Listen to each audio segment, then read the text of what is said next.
दोस्तों का बहुत बहुत स्वागत है। दोस्तों, आज के वीडियो में ब्लड को पतला रखने वाली कुछ चीज़ों के बारे में बात करेंगे। ये नेचुरल चीज़ें हमें अपने डेली डाइट में ज़रूर शामिल करना चाहिए। इन चीज़ों में से दोस्तों कुछ ज़्यादा से ज़्यादा चीज़ें हमारे डेली डाइट में रहेंगे तो हमारे शरीर में खून गाढ़ा नहीं होगा, और जो खून गाढ़ा होने से तरह तरह की बीमारियां हो रही हैं, जैसे स्ट्रोक आ रहे हैं, अटैक आ रहे हैं, डायबिटीज़ बढ़ रहा है, ब्लड प्रेशर बढ़ रहा है। तो आप खून पतला करने के लिए जो एलोपैथिक मेडिसिन का प्रयोग कर रहे हैं और ये मेडिसिन पूरी ज़िंदगी खा रहे हैं, इनका साइड इफ़ेक्ट होता है। तो दोस्तों, उसका नेचुरल तरीका है और इन नेचुरल चीज़ों का कोई साइड इफ़ेक्ट नहीं होता है। तो दोस्तों, आज के वीडियो में हम ब्लड को पतला करने वाले कुछ नेचुरल चीज़ों के बारे में बात करेंगे। ये चीज़ें कैसे खानी है, कितनी मात्रा में लेनी है, इससे संबंधित सारी जानकारी शेयर करेंगे।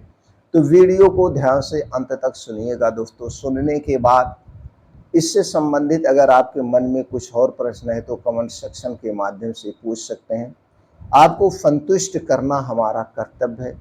अगर आप हमें कोई सुझाव देना चाहते हैं तो आपके सुझाव पर हम ज़रूर विचार करेंगे और अपने वीडियो में सुधार करने का प्रयास करेंगे। तो चलिए दोस्तों, हम जान लेते हैं सबसे पहले वो कौन सी एंटीऑक्सीडेंट होता है जो ब्लड को पतला करने में सहायक है और इसका प्राकृतिक स्रोत क्या है। उसमें से पहली चीज़ है दोस्तों omega 3 fatty acid. Omega 3 fatty acid या खून को प्राकृतिक रूप से पतला करने में मदद करती है। इसे हमें अपने डेली रूटीन में ज़रूर शामिल करना चाहिए। तो दोस्तों, चलिए जानते हैं इसका प्राकृतिक स्रोत क्या है।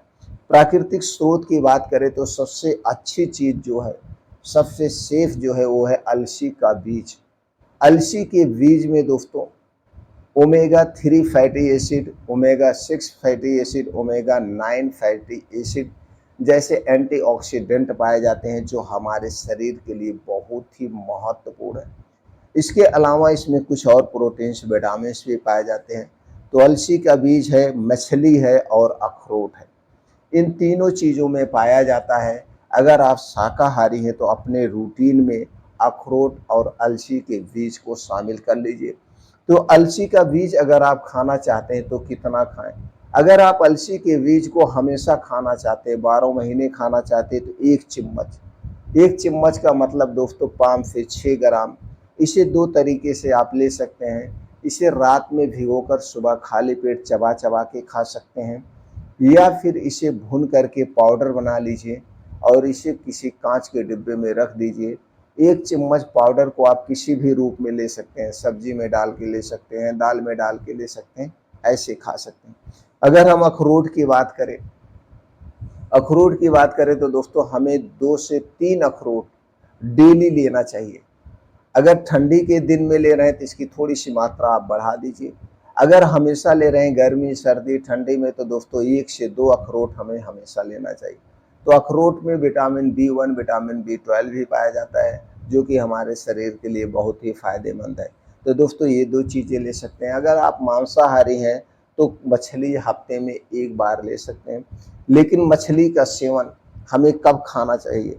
हमें मछली का सेवन दिन में करना चाहिए, सूर्य डूबने के बाद नहीं करना चाहिए। अक्सर लोग सूर्य डूबने के बाद करते हैं। मछली में दोस्तों सैल्मन और टूना मछली में ही ओमेगा 3 फैटी एसिड सबसे ज़्यादा पाया जाता है। अब हम दूसरी चीज़ की बात करें तो दोस्तों दूसरी चीज़ जो है, ब्लड जो है, प्राकृतिक रूप से ब्लड थिनर का काम करते हैं और उनका क्या काम है वो भी बताएंगे। उनमें से है दोस्तों, आपके किचन में पाया जाता है, वो है लहसुन। लहसुन बहुत ही सेफ और सबसे अच्छी चीज़ है। इसमें दोस्तों ब्लड को पतला करने के गुण पाए जाते हैं, इसमें एंटीऑक्सीडेंट पाए जाते हैं।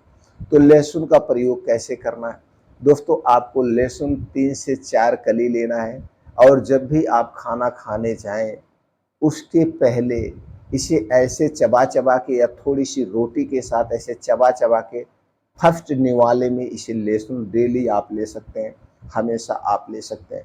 दूसरी चीज़ की बात करें तो दोस्तों हल्दी।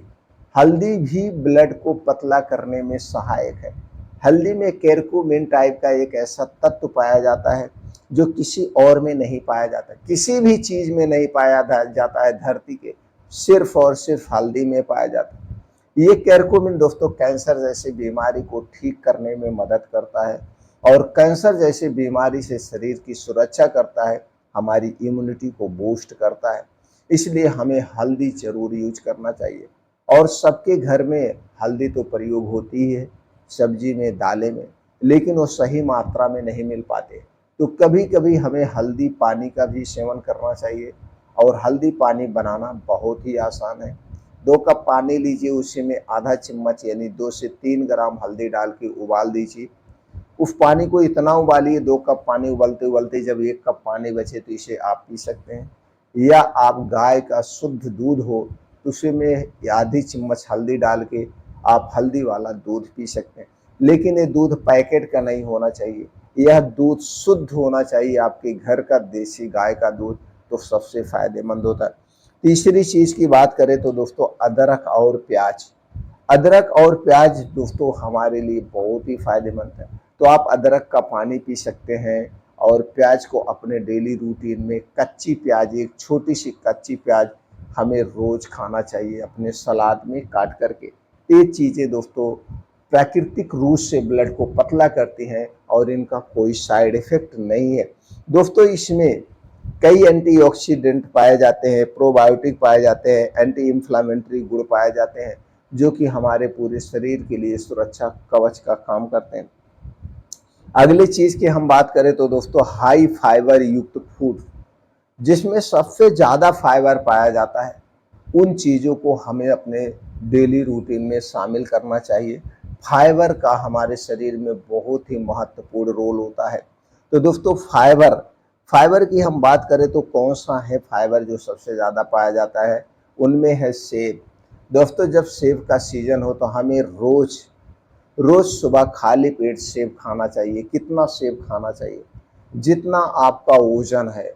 जैसे मान लीजिए आपका वजन 60 किलो है तो एक जीरो ऐड कर दीजिए। आप 600 ग्राम भी खा सकते हैं, 300 ग्राम भी खा सकते हैं, या दोस्तों उससे कम खा सकते हैं। आप एक सेब यानी 300 ग्राम तो आप सेब डेली खाइए जब सेब का सीजन हो। बस इतना ध्यान देना है, सेब खाने से पहले और सेब खाने के 2 ढाई घंटे बाद तक कुछ भी नहीं खाना पीना है जब तक आपको अच्छी सी भूख ना लग जाए। तीसरी चीज़ है जो बड़ा ही फायदेमंद हो है आंवला। दोस्तों आंवला में फाइबर, विटामिन सी प्रचुर मात्रा में पाया जाता है। हमें आंवला जरूर खाना चाहिए। आंवला हमारे शरीर का सुरक्षा कवच है। जब आंवले का सीजन हो तो पूरे सीजन भी हमें 2 से 3 आंवले रोज खाना चाहिए। आप इसे ऐसे कच्चे चबा चबा के भी खा सकते हैं और इसकी चटनी बना के भी खा सकते हैं। तो 2 से 3 आंवले की चटनी या ऐसे चबा चबा के डेली खाइए।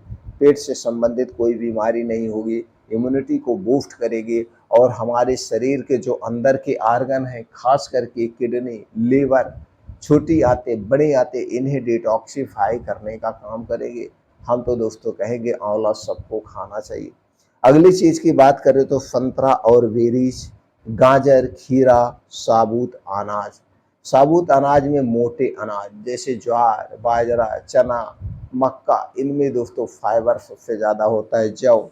तो दोस्तों इन चीज़ों को हमें समय समय पर मौसम के हिसाब से ज़रूर खाना चाहिए। तो दोस्तों ये बहुत ही फायदेमंद है। चौथी चीज़ की बात करें तो दोस्तों पानी भी हमारे खून को पतला करने में बहुत अहम भूमिका निभाता है। तो भरपूर मात्रा में जिस हिसाब से आप मेहनत करते हैं, चाहे गर्मी हो चाहे ठंडी हो, उसी हिसाब से हमें पानी पीना चाहिए। अपने प्यास को कभी नहीं रोकना चाहिए, चाहे गर्मी हो या ठंडी हो। गर्मी में तो दोस्तों पानी जितना नॉर्मल पीना चाहिए उसका 3 गुना आदमी पीता है। लेकिन कभी कभी जब लोग एसी में हमेशा रहते हैं तो गर्मी के सीजन में भी पानी कम पीते हैं, क्योंकि वहाँ का मौसम हमेशा ठंडी के बराबर रहता है तो लोग प्यास नहीं लगती। तो अगर ठंडी का सीजन है तो उस समय तो कुछ लोग ठंडक के कारण पानी कम पीते हैं। तो दोस्तों 2 से ढाई लीटर पानी तो हमें डेली पीना ही चाहिए। उसके बाद जिस हिसाब से आपके शरीर से पसीना निकल रहा है, मेहनत आप कर रहे हैं, उस हिसाब से आपको पानी पीना चाहिए। तो दोस्तों ऐसा करने से डिहाइड्रेशन से आप बचे रहेंगे और आपके शरीर का खून गाढ़ा नहीं होगा। खून को डिटॉक्सिफाई करने में और पतला करने में पानी भी अहम भूमिका निभाता है। हम अगली चीज की बात करें तो दोस्तों है तुलसी। दोस्तों तुलसी में तुलसी में दोस्तों खून को जमने से रोकती है। तुलसी में कार्डियो प्रोटेक्टिव और एंटी प्रोबायोटिक गुण पाए जाते हैं और ये दोस्तों बहुत ही फायदेमंद है हमारे लिए। तो तुलसी का प्रयोग हमें करना चाहिए। तो तुलसी की जो पत्तियां हैं, जब इनका सीजन आ जाए, मौसम आ जाए, कब आता है दोस्तों, जैसे बारिश होती है तो छोटे छोटे तुलसी के पौधे निकल आते हैं। तो कोमल पत्तियां हमें 1-2 महीना 3 से 4 कोमल पत्ती रोज सुबह खाली पेट खा सकते हैं। या तुलसी का पानी बना सकते हैं। तो तुलसी का पानी भी बनाना बहुत आसान है। आप दोस्तों क्या करिए, 2 कप पानी लीजिए, उसी में 8 से 10 तुलसी की पत्ती डाल के बढ़िया से उबाल दीजिए। उबालने के बाद आप इसके पानी को पी सकते हैं। या फिर दोस्तों आप इसका दोस्तों चाय बना के पी सकते हैं, लेकिन उसमें तब आपको चीनी नहीं डालना है। तुलसी के पत्ते डालिए, अदरक डालिए, काली मिर्च, लौंग डाल करके बढ़िया से बनाइए, इसका प्रयोग कर सकते हैं। ये भी खून को पतला करने में महत्वपूर्ण भूमिका निभाती है। उसके अलावा हमारे इम्यूनिटी सिस्टम को स्ट्रॉन्ग बनाती है। इसी तरह से दोस्तों गिलोय है। गिलोय बहुत ही फायदेमंद है। गिलोय का आपको पाउडर मिल जाएगा, नहीं तो गिलोय का पेड़ होगा तो उसकी पत्ती का काढ़ा बना के आप ले सकते हैं। या आधा चम्मच गिलोय के पाउडर को दोस्तों आप पानी में उबाल करके इसको काढ़ा रोज सुबह खाली पेट पी लीजिए। तो दोस्तों ये बहुत ही फायदेमंद है इम्यूनिटी को बूस्ट करने में, खून को पतला करने में और शरीर को स्वस्थ और निरोग बनाने में। अगली चीज़ है दोस्तों, वो है अर्जुन की छाल। अर्जुन की छाल सबसे अच्छे माने जाते हैं हृदय रोग को ठीक करने में, डायबिटीज को ठीक करने में, ब्लड प्रेशर को कंट्रोल करने में, खून को पतला करने के लिए दोस्तों अर्जुन की छाल सबसे फायदेमंद मानी जाती है। अर्जुन का पेड़ सब जगह मिलता है, तो आप ताजी छाल को दोस्तों उबाल के पानी में ले सकते हैं। या अर्जुन की छाल का पाउडर मिलता है, या अर्जुन की छाल ही मिलती है, आप लाइए। अगर पाउडर ले रहे हैं तो 1 चम्मच पाउडर बड़ी चम्मच से, यानी 8 से 10 ग्राम पाउडर 2 कप पानी में खूब उबालिए। उस पानी को उबालते उबालते जब 1 कप पानी बचे तो इसे खाली पेट आप ले सकते हैं, इसका कोई साइड इफेक्ट नहीं है। अगर आप ताजी छाल ले रहे हैं तो दोस्तों 3-4 इंच का एक टुकड़ा छाल को खून करके उस पानी में उबालिए, आप इसे भी ले सकते हैं। तो दोस्तों ये थे प्राकृतिक यानी नेचुरल तरीके से खून को पतला रखने वाली कुछ चीज़ें। तो दोस्तों इनमें से जो चीज़ें आपको उचित लगता है उन चीज़ों का आप सेवन कर सकते हैं, इनका कोई साइड इफ़ेक्ट नहीं है।